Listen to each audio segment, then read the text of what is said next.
प्रश्न 30। दंड की अवधारणा क्या है? दंड के प्रमुख सिद्धांतों की विवेचना कीजिए।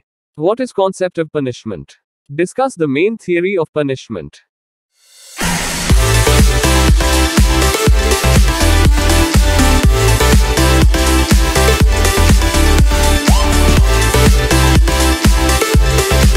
उत्तर। दंड की अवधारणा।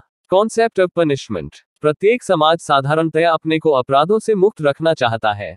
कोई भी समाज अपने को अपराधों से मुक्त कैसे रख सकता है तथा वह अपराधियों को सुधार कर उन्हें सुयोग्य नागरिक कैसे बनाए, यह उसके सामने एक विकट समस्या है। इसके लिए समय समय पर कई उपाय किए जाते रहे हैं। मानव सभ्यता के विकास के प्रारंभिक काल से ही दंड की व्यवस्था द्वारा अपराध को रोकने का प्रयास किया जाता रहा है। दंड के अभाव में अपराधों के बढ़ने और सर्वत्र अव्यवस्था फैलने की संभावना रहती है।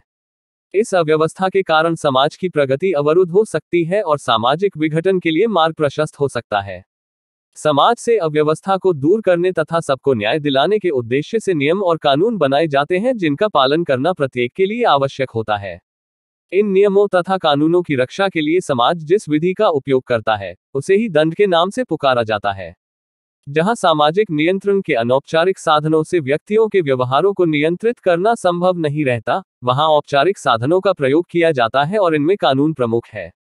कानून का उल्लंघन करने पर व्यक्ति को किसी न किसी रूप से यातना दी जाती है, कष्ट दिया जाता है, पीड़ा पहुंचाई जाती है, आर्थिक दंड दिया जाता है या किसी भी अन्य विधि से कष्ट पहुंचाया जाता है। यही दंड है। जब व्यक्ति सामाजिक प्रतिमानों के विरुद्ध आचरण करता है तो उसके इस व्यवहार को विचलित व्यवहार की संज्ञा दी जाती है। विचलन वह व्यवहार है जो सामाजिक प्रतिमानों या मानदंडों के उल्लंघन को व्यक्त करता है। समाज के नियमों का उल्लंघन ही अपराध है और जो व्यक्ति इन नियमों को तोड़ने का दोषी पाया जाता है, उसे अपराधी माना जाता है। परिणामस्वरूप उसे कष्ट दिया जाता है या पीड़ा पहुंचाई जाती है। इसी को दंड कहा जाता है। शाबाश बेटा। अपराध की रोकथाम के लिए दंड एक प्रमुख साधन है। मनुष्य की प्रकृति में भिन्नता पाई जाती है। कुछ लोग तो पुरस्कार से प्रेरित होकर सामाजिक आदर्शों के अनुरूप आचरण करते हैं, किंतु कुछ लोगों को नियंत्रित करने के लिए दंड का सहारा भी लेना होता है।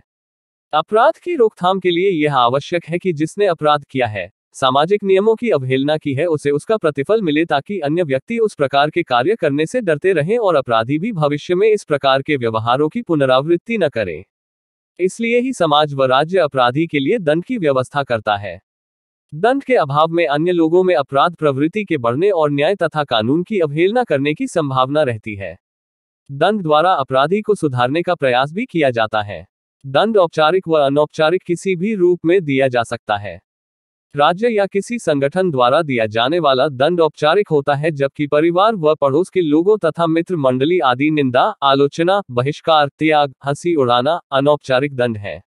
दंड चाहे किसी भी रूप में हो, किंतु उसका उद्देश्य व्यक्ति के समाज विरोधी व्यवहार पर नियंत्रण लगाना एवं उसमें सुधार लाना होता है। यद्यपि आधुनिक समाजशास्त्रियों तथा अपराध शास्त्रियों की विचारधारा में अपराध व अपराधी अरे कहना क्या चाहते हो के प्रति दृष्टिकोणों में काफी परिवर्तन आया है, परंतु फिर भी यह मान्यता तो आज भी है कि अपराध पर नियंत्रण केवल दंड विधान के द्वारा ही किया जा सकता है। भारत में भी यह धारणा प्रचलित है। आधुनिक काल में अंतर दंड के प्रति दृष्टिकोण में आया तथा इसी दृष्टिकोण के आधार पर आधुनिक समाज में दंड विधान की प्रक्रिया अपनाई जाती है। अपराधी को दंड देने के पीछे मुख्यतः 3 उद्देश्य होते हैं। 1 प्रतिशोधात्मक, 2 प्रतिरोधात्मक, 3 सुधारात्मक, 4 निरोधात्मक। इन्हीं को आधार मानकर दंड विधान में दंड के सिद्धांतों का निर्माण किया गया है। एक प्रतिशोधात्मक सिद्धांत, रेट्रिब्यूटरी थियरी। इस सिद्धांत के अनुसार व्यक्ति को उनके कर्म के अनुसार फल मिलना चाहिए। जर्मन दार्शनिक कैंट इस सिद्धांत का प्रमुख समर्थक था। उसके अनुसार कर्तव्य कर्म संसार में सर्वोत्तम वस्तु है। कर्तव्य के अनुसार व्यक्ति को अधिकार फल मिलना ही चाहिए। दंड तभी उचित हो सकता है जबकि अपराध के अनुसार हो। पर्शिया के राजा हम्मुराबी ने इसी सिद्धांत से प्रभावित होकर आंख के लिए आंख तथा दांत के लिए दांत का सिद्धांत प्रतिपादित किया था, जो पूर्ण प्रतिशोध एवं नैतिक न्याय की भावना पर आधारित है। आंख फोड़ने वाले की आंख फोड़ देना, हत्या करने वाले को फांसी लगा देना, जो अपने माँ बाप के बारे में यह कहे कि ये मेरे माँ बाप नहीं, उसकी जीभ काट लेना आदि सिद्धांत दंड के उदाहरण है। बात तो सही है। इस सिद्धांत के समर्थकों में अरस्तु, एरिस्टोटल, स्टीफन, बोसांके एवं ब्रैडली आदि प्रमुख हैं। स्टीफन के अनुसार जिस प्रकार विवाह एवं स्नेह एक दूसरे से घनिष्ठ संबंधित है, उसी प्रकार अपराधी, कानून और प्रतिशोध एक दूसरे से संबंधित है। प्लेटो ने सिद्धांत का समर्थन करते हुए लिखा है कि दंड ही ऐसा साधन है जिससे अपराधियों का उपचार किया जा सकता है और अपराधी की संख्या में कमी की जा सकती है। प्लेटो के विचार में न्याय आत्मा की अच्छाई एवं स्वास्थ्य है, अन्याय इसकी बीमारी एवं शर्मिंदगी है और दंड इस रोग का उपचार है। एटकिंज और जार्स्टीन 1974 के अनुसार प्रतिशोध का जो संतुलन सिद्धांत है वह बदले से भिन्न है। प्रतिशोध दंड की सीमा करता है। यह इसी अनुपात में अपराधी को दंड देने का प्रयत्न करता है जिस अनुपात में उस अपराधी ने बुरा काम किया है। इस सिद्धांत के अंतर्गत दंड का स्तर लॉ ऑफ टेलिन अर्थात जैसे को तैसा कानून, law of like for the like के आधार पर निर्धारित किया जाता है।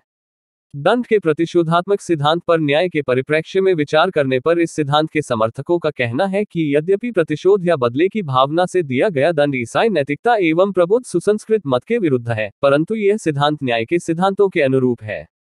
बदले की भावना से दिया गया दंड नैतिक आधार पर तो नहीं, तार्किक आधार पर न्यायोचित ठहराया जा सकता है।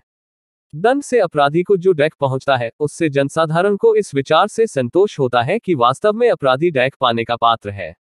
यह भावना समाज की अपराधी के व्यवहार के प्रति अस्वीकृति को दर्शाती है। ये बड़ी अच्छी बात कही आप। कॉटन के अनुसार विकसित समाज में किसी सीमा तक एक बार पुनः अपराध की समाजशास्त्रीय विचारधारा से नीतिपरक एथिकल सिद्धांतों की ओर रुख परिवर्तन होगा। यदि यह परिवर्तन होता है तो यह संभवतः आपराधिक न्याय के दंडात्मक सिद्धांतों को पुनर्जीवित करेगा, जिसका उद्देश्य दंड के द्वारा अपराधों को मिटाना होगा, विशेष रूप से अपराधी को दंड देकर।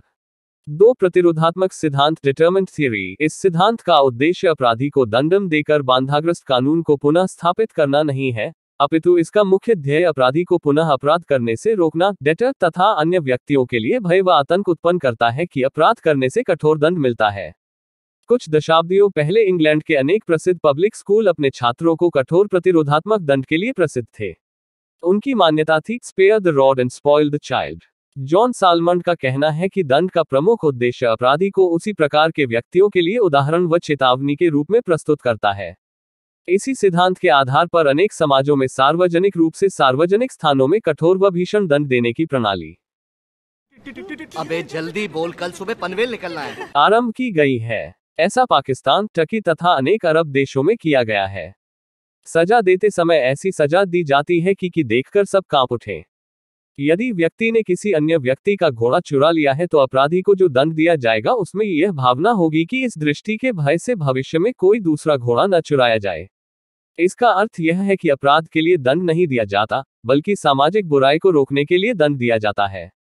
रॉस के अनुसार कानून की प्रभावशीलता इस बात से आंकी जानी चाहिए कि इसने कितने अपराधों को होने से रोका, न कि इस बात से कि उसने कितने अपराधियों को दंडित किया। इसी सिद्धांत को अपनाकर अनेक समाजों सार्वजनिक रूप से सार्वजनिक स्थानों से दंड देने की प्रणाली का प्रादुर्भाव हुआ। इसके अतिरिक्त दंड की कठोरता एवं भीषणता से प्रजा के मन में भय उत्पन्न करने के लिए दंड ऐसे तरीकों से दिया जाता है कि देखने वालों का दिल दहल जाए। प्रतिशोधात्मक सिद्धांत की तरह प्रतिरोधात्मक सिद्धांत भी कठोर दंड पर बल देता है। कुछ लोगों की धारणा है कि प्रतिरोधन के लिए दंड का कठोर होना महत्वपूर्ण नहीं है। दंड की निश्चितता अपराध के प्रतिशोधन में अधिक महत्वपूर्ण होती है। बेकेरिया अपराध के लिए दंड के पूर्व निश्चित होने को अधिक महत्व देता है। उसकी मान्यता है कि ऐसा होने पर व्यक्ति परिणामों को सोचकर ही दंड का उल्लंघन करता है। समझ रहे हो? 3. सुधारात्मक सिद्धांत रिफॉर्मेटिव थ्योरी। इस सिद्धांत के मानने वालों का कहना है कि मानव त्रुटियों से पूर्ण है, इसलिए उसे अपनी त्रुटियों को सुधारने के लिए पर्याप्त अवसर प्रदान किया जाना चाहिए। यदि कोई व्यक्ति अपराध करता है तो उसे सुधारने का प्रयास किया जाना चाहिए। आधुनिक मनोवैज्ञानिकों व समाजशास्त्रियों का मत है कि अपराध एक प्रकार की मानसिक बीमारी है, जो कि विभिन्न सामाजिक परिस्थितियों का दास मानव अपराध कर बैठता है, तो उसकी मानसिक व मनोवैज्ञानिक अवस्था को सुधारा जाना चाहिए।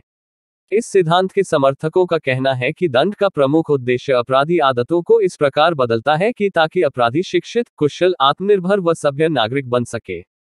इसलिए आवश्यकता इस बात की है कि कारावासों को शिक्षण केंद्रों, प्रशिक्षण केंद्रों व मानसिक बाधाओं को दूर करने वाले केंद्रों में बदल देना चाहिए। संभवतया इसीलिए गांधी जी का कहना है कि अपराधियों का कारावासों में उसी तरह इलाज किया जाना चाहिए जिस तरह अस्पतालों में मरीजों का होता है, और कारावासों में अपराधियों को प्रवेश अपराध के इलाज के लिए किया जाना चाहिए। Criminals should be treated as patients in hospitals and jails should be hospitals admitting such criminals for treatment and cure. Green के अनुसार कारावासों में कैदियों का ध्यान रखना चाहिए, उन्हें उद्योग धंधों की शिक्षा दी जानी चाहिए, उनकी मनोवृत्ति को धीरे धीरे बदलने का प्रयास किया जाना चाहिए।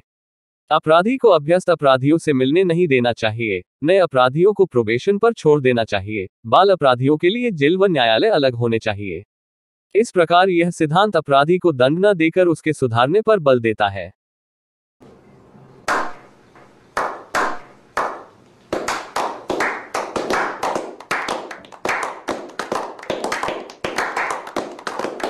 सुधारात्मक सिद्धांत की निम्नलिखित विशेषताएं हैं। 1. इस सिद्धांत की मान्यता है कि समाज का वातावरण ही अपराध के लिए उत्तरदायी है। 2. अपराध के कारणों की खोज सामाजिक वातावरण में की जानी चाहिए, व्यक्ति की शारीरिक विशेषताओं में नहीं। 3. अपराध की अपेक्षा अपराधी पर अधिक ध्यान दिया जाना चाहिए। 4. इस सिद्धांत के अनुसार गलती मनुष्य से ही होती है, उसे सुधार का अवसर दिया जाना चाहिए, जिससे मनुष्य को अधिक से अधिक न्याय मिल सके। 5. इस सिद्धांत के अनुसार अपराध एक बीमारी है, अतः जिस प्रकार बीमारी का इलाज किया जाता है, उसी प्रकार अपराध का निदान हो सकता है। 6. यह सिद्धांत मानवता के महान दृष्टिकोण पर आधारित है, जिसके अनुसार मनुष्य द्वारा मनुष्य को कठोर सजा देना अन्याय है। अच्छा है, बहुत अच्छा आइडिया। 7. अपराधों के निराकरण के लिए समाज, परिवार और पड़ोस के वातावरण में सुधार किया जाना चाहिए। 8. अपराधी को सजा न देकर से जीवन यापन हेतु प्रशिक्षण दिया जाना चाहिए। 9. इसमें अपराध के व्यवहारिक पक्ष पर बल दिया गया है और नैतिकता के महत्व को स्वीकार किया गया है। 10. इस सिद्धांत के अनुसार प्राणदंड की अपेक्षा कारावास को महत्वपूर्ण माना है, जिससे अपराधी को सुधार का अवसर मिल सके। अपराध के मुख्य सिद्धांतों में उपर्युक्त विवेचन के पश्चात हम इस निष्कर्ष पर पहुंचते हैं कि इन सिद्धांतों से श्रेष्ठ सिद्धांत सुधारवादी सिद्धांत ही है, क्योंकि यह सिद्धांत आधुनिक मनोविज्ञान पर आधारित है तथा अपराधी के प्रति मानवीय दृष्टि से विचार करता है। हम इसे इसकी निम्नलिखित विशेषताओं के कारण अन्य सिद्धांतों से अधिक अच्छा मानते हैं। वर्तमान में दंड का प्रमुख उद्देश्य अपराधी का सुधार बतलाया गया है, जिससे वह अपनी सामाजिक व्यवस्थाओं में समायोजन कर सके। इस सिद्धांतों के प्रमुख 3 लक्षण निम्नलिखित हैं। 1. यह सिद्धांत अपराध पर बल न देकर अपराधी को केंद्र बिंदु मानता है। 2. इस सिद्धांत के अनुसार अपराधी के अपराध का कारण दोषपूर्ण सामाजिक पर्यावरण और वे अवांछनीय परिस्थितियां हैं जिनमें रहने के लिए समाज व्यक्ति को बाध्य करता है। 3. यह सिद्धांत अपराधी की तुलना एक बीमा व्यक्ति से करता है, जिसको दंड रूपी दवा का उद्देश्य उसे रोग से छुटकारा दिलाता है। बहुत बढ़िया मुन्ना। उन विद्वानों का जो सुधारवादी दंड विधान में विश्वास करते हैं, विचार है कि आपराधिक सुधार संबंधी कार्यक्रम में शारीरिक दोषों का उपचार, कुसमायोजित व्यक्तित्व का उपचार, संगठित समाज पर अहितकर प्रभावों को दूर करना, अच्छे नागरिक होने के नियमों की अंतर्निर्दिष्ट जैसे उपाय सम्मिलित होने चाहिए।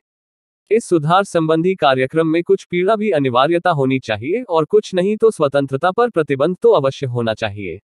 दूसरे शब्दों में, सुधारात्मक क्रिया विधि इतनी सुखद न हो कि वह अपराधों की क्रियाओं को अधिक प्रोत्साहन करे तथा साथ ही इस प्रकार परिकल्पित हो कि वह अपराधियों के व्यक्तित्व में वांछनीय सत्परिवर्तन ला सके। इस प्रकार यह कहा जा सकता है कि सुधारात्मक सिद्धांत में भावुकतापूर्ण सेंटिमेंटल और उपयोगितावादी उटिलाइजेशन पूरक मोटिव्स का मिश्रण मिलता है। आज का न्यायशास्त्री सुधारवादी विचारधारा में विश्वास करता है। सुधार कहां और कैसे किया जाए, इस बिंदु पर 2 विचारधाराएं हैं। 1. बंदी अपराधी को मानसिक रोगी मानकर उपचार करना चाहिए, जिसको कारागृह में भेजने की आवश्यकता नहीं है। नहीं। 2. अपराधी को कारागार में रखकर ही उसका उपचार किया जाना चाहिए, आपराधिक कारणों का पता लगाकर उसका उपचार करना चाहिए, जिससे वह कारागार से मुक्त के पश्चात पुनः अपराध वृत्ति में लिप्त न हो। इस उद्देश्य से कारागार में सुधारात्मक दृष्टि से पुनर्स्थापना कार्यक्रम क्रियान्वित किए जाने चाहिए, जिसमें अपराधी कारागार से मुक्ति के पश्चात पुनः समाज में उत्तरदायी नागरिक के रूप में प्रतिष्ठित हो सके। इस विचारधारा के समर्थक सामाजिक संरक्षण के सिद्धांत प्रिंसिपल्स ऑफ सोशल डिफेंस को प्रतिपादित करते हैं। इस सिद्धांत के 2 उद्देश्य हैं: अपराध का निरोध प्रिवेंशन ऑफ क्राइम तथा अपराध का रक्षण प्रोटेक्शन ऑफ क्राइम। न्याय के संरक्षण सिद्धांत का उद्देश्य अपराध की रोकथाम करना है, जिसके अंतर्गत अपराधी को पुनः अपराध से रोकने हेतु किए अपराध के लिए कारावास का दंड देना है, जिससे उसको समाज में दंड विधि तक निरुद्ध करने से वह समाज में कोई अपराध नहीं करेगा। कारावासीय दंड काल में अपराधियों को समाज में अच्छे नागरिक बनाकर पुनर्स्थापित करने के लिए प्रयत्न किए जाएं, ताकि वह कारागार से मुक्ति के पश्चात अपराध प्रवृत्ति की ओर अग्रसर न हो। इस प्रकार सामाजिक संरक्षण के सिद्धांत में न्याय के विरोधी एवं सुधारवादी दोनों पक्षों का समायोजन समाज में हो जाता है, जिसके अंतर्गत कारागार में अपराधी को निरुद्ध कर पुनर्स्थापना हेतु तैयार किया जाता है। कितने तेजस्वी लोग हैं हमारे पास, कितने शानदार विचार रखते हैं जी। 4. निरोधात्मक सिद्धांत प्रिवेंटिव थियरी। निरोधात्मक शब्द प्रिवेंटिव का हिंदी अनुवाद है। प्रिवेंटिव शब्द प्रिवेंट से बना है, जिसका तात्पर्य है रोकना। प्रिवेंटिव का अर्थ होता है रोकने वाला। इस सिद्धांत के अनुसार अपराधियों को रोका जाता है और उन्हें रोकने के लिए समाज से अलग रखना होता है। अपराधियों को अपराध करने से रोकना संभव नहीं है, अतः उन्हें समाज से अलग रखने का प्रयत्न किया जाता है। जब प्रतिरोधात्मक सिद्धांत असफल रहा तो निरोधात्मक सिद्धांत अस्तित्व में आया और अपराधियों को समाज से पृथक रखने की बात कही गई। ऐसा 2 प्रकार से हो सकता है। प्रथम, अपराधियों को जेल या कारावास में रखकर, तथा द्वितीय, प्राणदंड द्वारा। निरोधात्मक सिद्धांत यह मानकर चलता है कि अपराध का कारण व्यक्ति की शारीरिक विशेषताएं और वंशानुक्रमण है, जिन्हें बदलना संभव नहीं है। अतः व्यक्ति को अपराध करने से रोका नहीं जा सकता है। अपराध विहीन समाज की स्थापना के लिए उत्तम तरीका यही है कि अपराधियों को या तो प्राणदंड दिया जाए या समाज से अलग जेल में रखा जाए। इस सिद्धांत के समर्थकों में प्रारूपवादी संप्रदाय के लोग आते हैं। उनका मत है कि अपराधियों को न तो सुधारा जा सकता है और न ही उन्हें बदला जा सकता है। अतः अपराध समाप्त करने के लिए सबसे सरल उपाय जेल या प्राणदंड ही उपाय है। यही नहीं, अभी और सुनिए। आलोचना। आज कोई भी इस बात को स्वीकार नहीं करता कि अपराधी जन्मजात होते हैं और वंशानुक्रम में उन्हें अपराध मिलता है। अपराध को वास्तव में सामाजिक पर्यावरण की देन माना जाता है। इस सिद्धांत में प्राणदंड को उचित बताया गया है, जबकि वर्तमान में अनेक देशों में प्राणदंड को समाप्त कर दिया गया है। प्राणदंड देने से भी समाज में अपराध समाप्त नहीं हुए हैं। इस सिद्धांत का अनुसार यदि सभी अपराधियों को जेलों में बंद कर दिया जाए तो इनकी संख्या इतनी अधिक बढ़ जाएगी कि उनका सुधार और पुनर्वास कठिन हो जाएगा। इस सिद्धांत में अपराधियों में सुधार और पुनर्वास को कोई स्थान नहीं दिया गया है। यह सिद्धांत इस धारणा पर आधारित है कि अपराधी जन्मजात होते हैं, अतः उनका सुधर संभव नहीं है। वर्तमान में असंभावनाओं पर आधारित इस सिद्धांत को उचित नहीं माना जा सकता। ये चुप है।